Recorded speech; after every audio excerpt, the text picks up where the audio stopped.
Revancha Sports. Entre Juan y yo vamos a estar asesorándolos. Hoy vamos a entrar en materia en dos posiciones que siempre son muy buscadas en el draft. Primero vamos a estar analizando lo que es la primera base, todos los peloteros y todos sus números. Vamos a estar asesorándolos en cuáles son los mejores en cuanto a proyección y cuáles son los que deberían tomarse un pequeño descanso de ellos y tratar de no buscarlos. Después vamos a estar entrando en materia en tercera base. Vamos a hacer un análisis muy parecido, dándoles todos aquellos datos que les puede servir para su draft y que puedan utilizarlos, ¿no? Cuando ya estén en ese momento. Bueno, Juan, ¿cómo estás? Bien, bien, Ramón, sí, aquí como tú dices, aquí también importante decirles que nada, que estamos empezando a hacer esto, todavía faltando aproximadamente 2 semanas para que inicie la temporada. Y bueno, la información que tenemos es con la que vamos a trabajar hoy. A lo mejor hay algunos peloteros que todavía están en veremos, pero nada, o sea, la idea es trabajar y que vayan más o menos recibiendo esos tips de cómo ir drafteando, ¿no? En cada posición.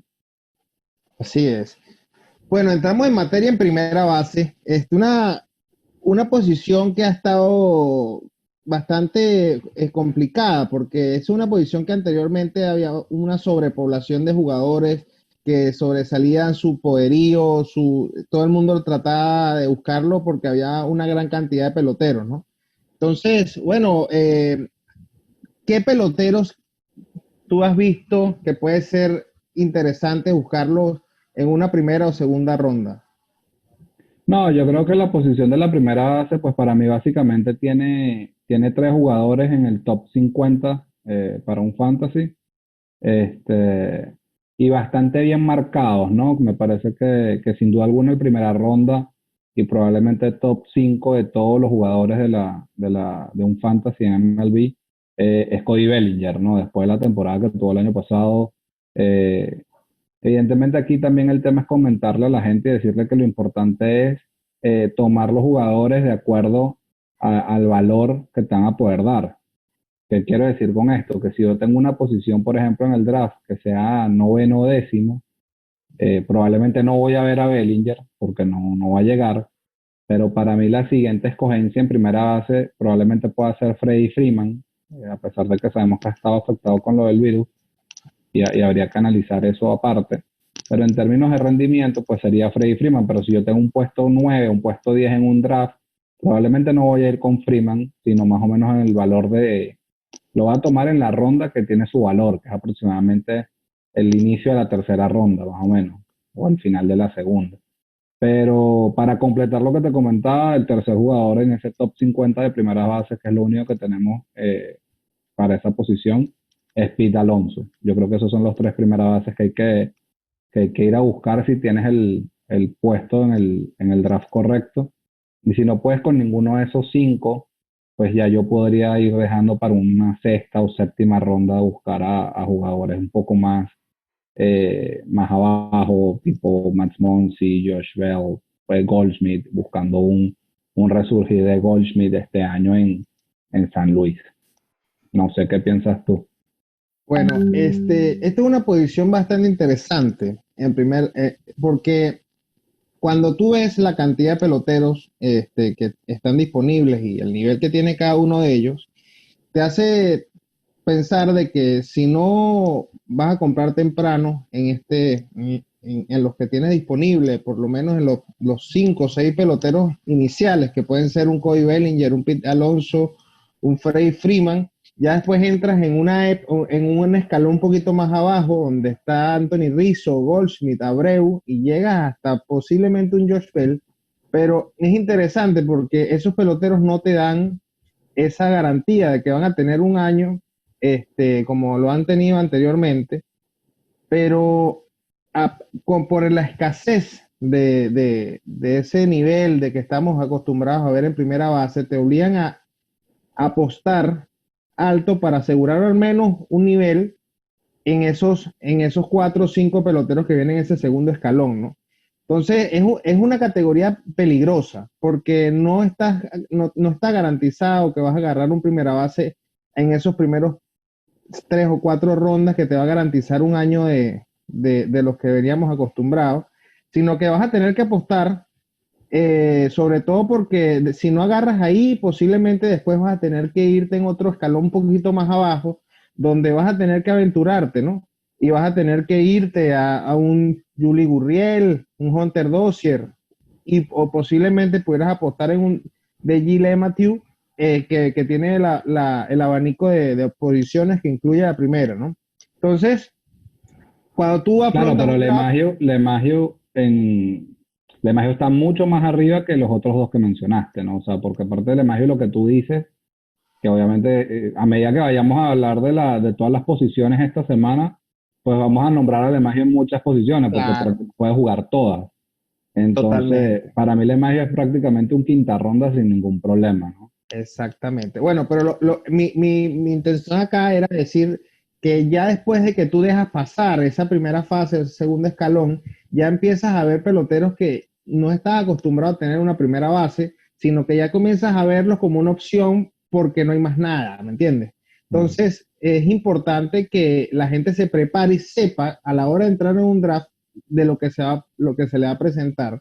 Y bueno, si en verdad no quieren hacer una apuesta alta sobre un Anthony Rizzo, un Paul Goldschmidt, un Josh Bell, un Ryan Hoskins o Matt Olson, ya tienen que estar conscientes de lo que se va a venir. Es un primera base titular que está totalmente garantizando su playing time completo, pero no es el que está acostumbrado a tener en su primera base. Entonces, para mí es una posición muy importante cuando tú vayas a afrontar un draft, si tú tienes que decidirte si lo vas a ir a buscar o vas a ver si te llega alguien de eso sin hacer un sobrepago, ¿ok?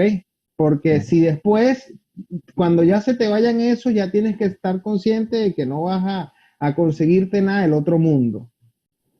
Claro, ahí el plan también siento que sería, o a mí me parece que sería el plan, eh, uno siempre, en un momento de un draft, uno siempre tiene que ir preparado para todos los escenarios, ¿no? ¿Y qué pasa si, Exacto. qué pasa si, por ejemplo, si tú eres puesto uno, digamos, tú probablemente no vas a tomar a Bellinger de primero, probablemente vas a ir con uno de los tres mejores peloteros del béisbol, que va a ser entre Trout, Yelich y Acuña. Exacto. Ninguno de esos tres va a ir, en teoría, ninguno de esos tres peloteros debería irse drafteado después que Cody Bellinger. Si tú eliges de primero, eso quiere decir que tú a Bellinger no lo vas a ver. Probablemente, o habría que ver cómo se desempeña el draft. Freeman tampoco. Y ahí podrías ir con Pete Alonso, pero Pete Alonso siendo tu segunda escogencia un draft a mí me parece muy temprano. A lo mejor el draft no te permite que, que elijas los jugadores que quieres tener, ¿no? Esto es, como siempre digo, estamos hablando de un escenario clásico que es Snake, Roto, 5x5, o sea, ese tipo de liga, ¿no? Sí. Entonces ahí lo que quería decir es que al final siempre tiene que tener un plan, ¿no? Y yo te quería preguntar a ti, de los que son reconocidos como sleepers o Ujú. jugadores que de repente son, que tú podrías apostar en la primera base, ¿qué jugador te parece a ti? O sea, hay muchos jugadores, hay muchos tiers en primera y por lo menos te menciono. Está Carlos Santana, Yuli Gurriel, Dani Santana, Encarnación, dependiendo de la elegibilidad que tenga para jugar. Luke Boyd, Yandy Díaz, Evan White, Nate Lowe. ¿Qué tipo de jugador irías tú a buscar en caso que no puedas tomar uno de estos cuatro jugadores que hemos hablado, que son Rizzo, Bellinger, Alonso y Rizzo, Bellinger, Alonso y Freeman? Mira, yo visualizo, a lo mejor sobrepagar un poco, pero asegurar uno de 3 primera bases que creo que me pueden hacer el trabajo. Uno es José Abreu, que es un primera base estable, que no te va, a lo mejor no va a tener la temporada de un MVP, pero te va a dar unos números garantizados, ¿ok? Si no, Josh Bell viene una temporada buena, creo que una segunda mitad que se le acabó la gasolina, pero demostró que tiene nivel y agarra boletos, o sea, es un bateador completo, no solamente es un primera base de poder. Ese pelotero para mí, ahorita a lo mejor está un poquito más caro de lo que pudiera estar por la temporada que se tiró la temporada pasada, pero te puede garantizar. esa solidez en primera base.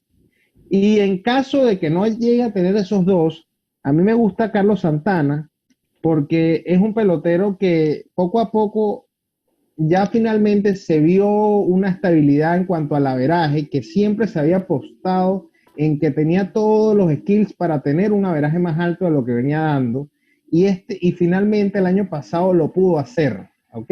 Eso es algo que es posible que haya una regresión ahí, pero nosotros, o mi parecer, es que yo creo que ya por lo menos que él bate un 260, un 270 con los skills que tiene de agarrar boletos, es un pelotero completo, porque puedes ligar jonrones, puedes ligar un bastante boleto, no es un pelotero que se poncha más de 110 veces. Entonces, cuando comienzas a analizarlo, es un pelotero que te abarca varias categorías y te puede competir tanto un roto, te puede competir tanto en un head to head, te puede competir en varios fantasy que puede incluir un pelotero completo. Entonces, esos tres para mí hay que sobrepagar un poco en algunos casos porque vas a tener que apostar a lo mejor en un tercera, cuarta ronda y a lo mejor en esa ronda a lo mejor vas a decir, bueno, estoy pagando y tengo opción de llevarme un field que todavía me puedo llevar, pero estás garantizando esa posición a alguien que te va a dejar resultado, ¿no?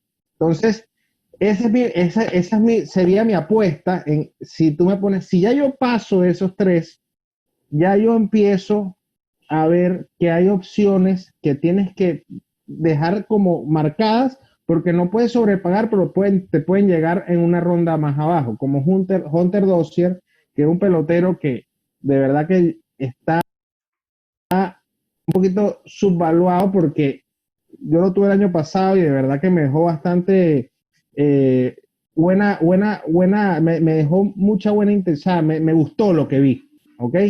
Dani Santana, que si le dan los turnos es posible que pueda tener un año parecido al del año pasado, y un DJ LeMahieu que para mí es el pelotero que tú a lo mejor en primera no lo tienes catalogado porque es un pelotero que juega más en segundo o en lo que venía jugando antes en segunda, pero es un pelotero muy estable que viene una temporada en los Yankees que de verdad demostró que no solamente batea en el Coors Field y que ese te va a tocar apostarlo un poquito antes, no lo vas a dejar correr mucho porque ese es un pelotero que se te va a tener que llevártelo al nivel de José Abreu y ellos, ¿no? Pero para mí eso es la apuesta que yo haría. Si ya pasa de esa parte, ya ahí tienes que comenzar a evaluar peloteros que estás viendo abajo, que pudieras llevártelo, pero no sobrepagar por ellos. Claro, no, sí, mira, fíjate que ahí coincidimos en algo. Tú, uno de los primeros nombres que diste fue Josh Bell. Y yo Josh Bell lo estuve viendo y de repente mucha gente no sé, o la gente no recuerda cómo inició Josh Bell la temporada pasada. Josh Bell en los primeros 2 meses del año, es decir, abril y mayo, de esa temporada, al cierre de mayo, Josh Bell bateaba 3.43 y tenía 18 jonrones. Estamos hablando de 60 juegos aproximadamente. ¿Cuánto pueden ser 2 meses de temporada? 50 juegos, supongamos. Así es. Es más o menos lo que vamos a tener. Josh Bell la temporada pasada terminó viniéndose abajo después de junio. Uh -huh. eh, Tuvo un inicio espectacular. Después, evidentemente, también la liga adaptó y se ajustó a buscarle la debilidad en su swing y se lo consiguieron. Pero es un pelotero que arrancó muy bien. Un pelotero que al parecer el estar fresco, pues lo llevó a ser para mí, después de Bellinger, en esos 2 primeros meses, después de Bellinger, fue el mejor primera base que hubo Uh -huh. para un fantasy. Entonces, sí, en ese punto estoy de acuerdo. Josh Bell me parece sin duda alguna que es una de las mejores apuestas a nivel medio, ¿no? Uh -huh. Estamos hablando de puede ser entre quinta y séptima ronda, eh, me imagino, ¿no? O sea, no lo veo pasando de ahí. De hecho, si buscamos eh, el pick promedio de él, aquí lo veo, es 83. Eso lo deja en una ronda 7. Más allá, yo particularmente, si yo estuviese en un draft y yo no logro buscar uno de los 4 primeras bases que hay, que ya lo hemos comentado hasta la saciedad, que digamos que es el tier superior, Ujú. Yo iría por Josh Bell y obviamente no lo dejaría llegar a una ronda 7, probablemente lo busque en una ronda hasta 5 o 6 sin ningún problema, ¿no? Ujú. De esos de la zona media. Para jugar primera base, elijo primero Josh Bell antes que DJ LeMahieu. Probablemente DJ lo tome en una ronda más arriba, en una ronda quinta. Esta podría ser Bell.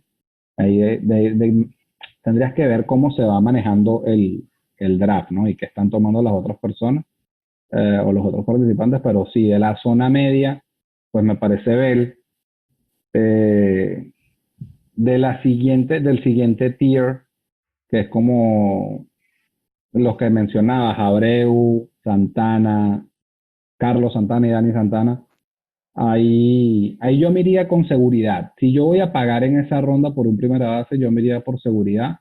La seguridad es José Abreu. José Abreu tiene, ya no sé ni cuántas temporadas serán, pero por lo menos creo que son 3. Y si me dejas buscarlo, lo confirmamos, pero por lo menos se me hace que tiene 3 temporadas empujando más de 100 carreras, es una fuente segura de empujadas. Así que yo trataría de ir con él antes que con los otros dos, con Carlos Santana y Dani Santana. Pero yo tengo un jugador que a mí me parece que tiene potencial para meterse por lo menos en esa zona media, ¿no? Ujú. De las primeras bases, y que fácilmente lo vas a terminar drafteando en una ronda 15 y 16 sin ningún problema, y es Luke Boyd. Luke Boyd jugando en el Yankee Stadium con un line-up tan importante como el de los Yankees, con Stanton, LeMahieu, Judge, Gleyber, Torres, todo un line-up muy bien preparado. Va a tener la oportunidad de empujar muchas carreras también ubicado, a pesar que, aunque se ubique seguramente en ese puesto 6 o 7 del line-up. Va a conseguir bastantes oportunidades y va a ser prácticamente gratis porque va a ser una ronda. Yo no veo que Luke Boyd sea tomado antes de una ronda 15, por ejemplo. Y si por algún motivo el draft no se me da de la manera que a mí me gustaría que se diera, pues siempre me parecería que ese sería el salvavidas, ¿no? Ir a buscar a Luke Boyd en esas rondas. Así es. ¿Qué peloteros, Juan, tú tratarías de evitar esta posición? Así te toque, así lo veas en rondas a lo mejor un poquito más abajo de lo que ellos valen y no te gustaría apostar en ellos. Mira, lo que pasa es que yo creo que eso depende mucho del feeling también que a ti te dé un jugador, ¿no? Y de los números que te dé un jugador. O sea, por ejemplo, yo no sobrepagaría o tampoco pagaría el precio exacto de Anthony Rizzo, porque Anthony Rizzo es un jugador muy balanceado. ¿Qué quiero decir con esto? Que no te va a hacer ganar ninguna categoría, pero tampoco obviamente, o sea, tener a Rizzo te garantiza que no vas a perder ninguna categoría, pero no te lleva a ganar ninguna tampoco, porque es un pelotero que en jonrones es bastante promedio, en anotadas, en ese puesto de segundo bate, no lo veo anotando 100 o más carreras. Eh, Así que yo particularmente no tengo como una gran afinidad con Anthony Rizzo. De los primeros 4, de hecho, para mí es el cuarto pelotero. De Bellinger, Alonso, Freeman y Rizzo, que es como está rankeado. Rizzo para mí es el cuarto. Probablemente yo buscaría, sinceramente, yo probablemente buscaría el upside o ese potencial de Josh Bell antes que ir con Rizzo, por ejemplo. Pero Ok. son cuestiones de estilo. Pero así uno que yo te diga, no lo quiero ni por equivocación o no me llama la atención, sin duda alguna es Rhys Hoskins. Rhys Ujú. Hoskins es un promedio muy bajo, eso va a hacer que tú tengas tu equipo, el resto de las selecciones del draft, vas a tener que hacerlas tomando en cuenta que ya tienes una persona que te va a tirar el averaje totalmente abajo. Ujú. Estamos hablando de un pelotero que batea menos de 220 o por lo menos fue lo último que hizo con Filadelfia. Yo particularmente no lo buscaría jamás en un draft. Preferiría apostar por otra cosa antes que ir con Hoskins. Así es. ¿Sabes qué? Yo me parece que esto es una posición Sí, el año donde pasado batió 2.26. exactamente. 2.26 batió con 29 honrones, 85 empujadas. Yo particularmente con un promedio de 2.26 no puedo hacer un equipo de fantasy. Así es.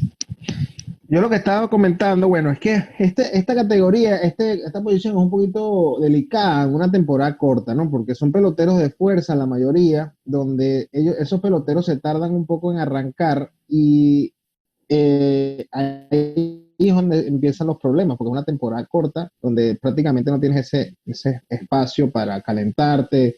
Por lo menos un Paul Goldschmidt, que suele comenzar frío, por lo menos el año pasado. Aquí tengo los números. Él empezó bateando 254 el pre-All-Star. O sea, estamos hablando de más de 3 meses. Estamos hablando de que si inclusive si lo cerramos a 60 juegos, a lo mejor pudo haber estado bateando hasta menos, porque abril batió 240 y mayo batió 293, pero ya en junio batió 181. Entonces, son peloteros que dependen mucho de calentarse y ese punto donde ellos comienzan a calentarse no suele ser los primeros 60 juegos. Entonces, es complicado apostar en lo que estás comentando, en un Hoskins, en un Matt Olson, en Goldschmidt, ¿ok? Entonces ahí es donde empieza el peligro aquí en esta posición. Y suelen ser jugadores que a lo mejor tú estás en una ronda 7, una ronda 8 y ya se te fueron varios, entonces comienzas a apostar en Olson o en Hoskin porque no quieres quedarte sin primera base y es peor, puede ser porque son unos peloteros que están un poquito mejor rankeados y no vas a conseguir nada en agencia libre. Entonces, esta es una posición bastante delicada. Hay un pelotero que me llama la atención porque en verdad no suele ser muy comercial, pero dejó buenos números. Ojo que yo te voy a decir algo y déjame interrumpirte un segundo ahí. Yo soy, en ese caso, yo sí estoy, y eso es lo bueno de estas discusiones y de estas conversaciones. Claro, Yo soy Tim Olson. Eh, yo recuerdo que el año pasado yo lo drafteé y lamentablemente el tipo, como que en sprint training, no me acuerdo exactamente en qué momento fue, se fracturó la muñeca y le ok, tocó estar 6 u 8 semanas afuera. La fractura de muñeca es una lesión que usualmente lleva a los jugadores a perder fuerza. Recuerdo ok. que Olson regresó y Olson terminó dando 36 honrones, 91 empujadas, No, un claro. promedio de 2.68, ¿no? En un estadio como el de Oakland, que el Coliseo de Oakland es un estadio que la bola no es tan sencilla para sacarla. Pues, yo en ese punto, yo sí, obviamente, si yo estoy entre Olson y Hoskins, yo voy 2 millones de veces con Olson. Me parece un primera base con bastante upside, por cierto. Pero, o sea, eso es lo bueno de esto, ¿no? Que Claro, claro. uno siempre tiene como que sus jugadores con los que te identificas, los que no te gustan. Probablemente Olson, si yo no lo hubiese tenido la temporada pasada, no lo tuviese como que visto de esa Claro, manera. así es. Pero sí, lo que tiene es, insisto, depende del tipo de fantasy que estés jugando, un pelotero que se poncha bastante. Entonces, si juegas en una liga en la que los ponches cuentan, tienes que tener cuidado. Así es. El otro pelotero que te iba a comentar, que se le sale la primera base, que es un pelotero que inclusive juega segunda y tercera, es Max Muncy. Pelotero que dejó 35 jonrones, 98 impulsadas, agarró 90 boletos y batió 50. Entonces, es un pelotero que te puede resolver esa posición en una ronda un poquito más atrás de las que estamos hablando, un tier medio, y es pelotero que te puede dar unos números de primera base sólida. Entonces, Mira, Matt Muncy en una liga que juegues como VP y no juegues con averaje es una súper buena escogencia. Es un tipo que siempre se está envasando. El año pasado dejó 3.75 de OVP. Es un tipo eh, con mucha paciencia en el home, agarra muchos boletos, sí, se ponchó 149 veces el año pasado, pero también cogió 90 boletos. Entonces es un tipo que siempre se está envasando. En ligas de OVP es muy bueno, en ligas de averaje obviamente es un poco está un poco más abajo calificado, pero no, sin duda alguna es tremenda fuente de poder y empujada, ¿no? así es. Entonces, bueno, ahí cuando entramos en ese debate, de primera base, bueno, ya estamos, creo que mencionamos bastante. Es posible que tú termines yéndote a lo mejor por un nombre, la gente diga, bueno, me puedo ir con un Gurriel, me puedo ir con Encarnación, me puedo ir con un CJ Cron. Ojo, son Miguel Sanó, son peloteros que vas a encontrarte abajo, a lo mejor el nombre te va a llamar la atención porque son reconocidos, vienen de anteriormente de tener temporadas buenas, pero la actualidad de cada uno de ellos obviamente es diferente, hay que meterle el ojo, sobre todo a Encarnación, que es un pelotero que arranca lentísimo y ahorita no hay espacio para esperar. Entonces, ya llegando en ese tir, si no tienes tu primera base, te pueden resolver, pero tienes que tener cuidado con eso. Mira, tú sabes que los fantasy al final, y bueno, tú lo sabes porque hemos jugado fantasy muchos años, ¿no? Pero los fantasy al final no se ganan con los picks o con las escogencias de primeras rondas. Creería yo que ni siquiera con las del medio. Las del medio de repente influyen un poquito más porque hay muchos jugadores del medio que tú escoges al final no terminan haciendo nada y tienes que Ujú. votarlo, ¿no? Pero sin duda alguna hay cosas que te hacen ganar un fantasy y una de esas es saber escoger bien en las últimas rondas. Y en el término de la primera base, hay una apuesta que a mí no me parece descabellada hacer. Este, pocos lo van a tomar en cuenta, probablemente sea una ronda bien tardía, como puede ser 19 o 20, pero es un pelotero que tú lo puedes tomar buscando ese resurgir. No te estoy diciendo que lo tomes como tu primera base titular, pero sí como una primera base sustituto que puedes tener ahí en la banca y ver cómo le va y cómo arranca. Y es Miguel Cabrera. Ujú. Miguel Cabrera fue triple coronado, es un bateador de bastante fuerza. A mí me llamaba mucho